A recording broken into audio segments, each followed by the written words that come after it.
સાલ મુબારક, happy new year, Ram Ram. આપણું નવું વર્ષ શરૂ થઈ ગયું છે. વરસાદ આવી રહ્યો છે એટલે થોડું ખાવા પીવામાં ધ્યાન રાખવાનું છે. શિયાળો બેસી ગયો છે પણ શિયાળાના શાકમાં બને ત્યાં સુધી જે પાંદડાવાળા શાક છે એ થોડુંક મીઠામાં પલાળી અને વ્યવસ્થિત ધોઈ અડધો પોણો કલાક મીઠાના પાણીમાં રહેવા દો અને પછી જ ખાવા હિતાવહ છે. બાકી શાકનું લિસ્ટ અને ફ્રૂટ્સનું લિસ્ટ આની સાથે મોકલું જ છું, એટલે એ બરાબર ધ્યાનથી જોઈ વાંચી અને પછી આગળ ખાજો. થોડુંક વાતાવરણનું ધ્યાન રાખી અને ખાશો તો માંદા નહીં પડે.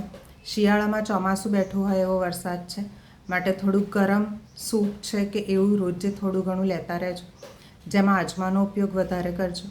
કોઈ પણ શાકભાજી તમે ખાઓ છો અત્યારે લીલા પાંદડાવાળા, તો એમાં મેક શ્યોર કરજો કે તમે હળદર નથી વાપરતા. જો એમાં હળદર નાખશો તો એના જે ગટ બેક્ટેરિયા, આપણને ગટમાં જ આપણા આંતરડામાં જે મદદરૂપ થાય એવા બેક્ટેરિયા છે એ મરી જાય છે, એટલે એનો કોઈ ઉપયોગ રહેતો નથી. હવે તમે લીલી હળદરમાં જો સફેદ હળદર જે આવે છે, આંબા હળદર જેને આપણે કહીએ છીએ, એ જ ખાવાનો આગ્રહ રાખો અને પેલી પીળી હળદર ન ખાઓ તો એ હિતાવહ છે. હમણાંથી 1-2 વર્ષથી એવું જોવામાં આવી રહ્યું છે કે એમાં કલર પાઈને આપવામાં આવે છે, કારણ કે આપણો આગ્રહ એવો હોય છે કે એકદમ કેસરી રંગની હોવી જોઈએ, જે શક્ય નથી હોતું. હંમેશા હળદર થોડાક આછા પીળા રંગની હોય, એ સુકાય દળાય એ પછી એનો ઘેરો રંગ પકડે. એટલા માટે થઈને હવે આપણને જોઈએ છે, માટે એ લોકો કલર પાઈને આપે છે. તો ધ્યાન રાખજો કે બને તેટલું સફેદ હળદર ખાવી. લીલી હળદરમાં પણ સફેદ આંબા હળદર ખાવ એ વધારે હિતાવહ છે.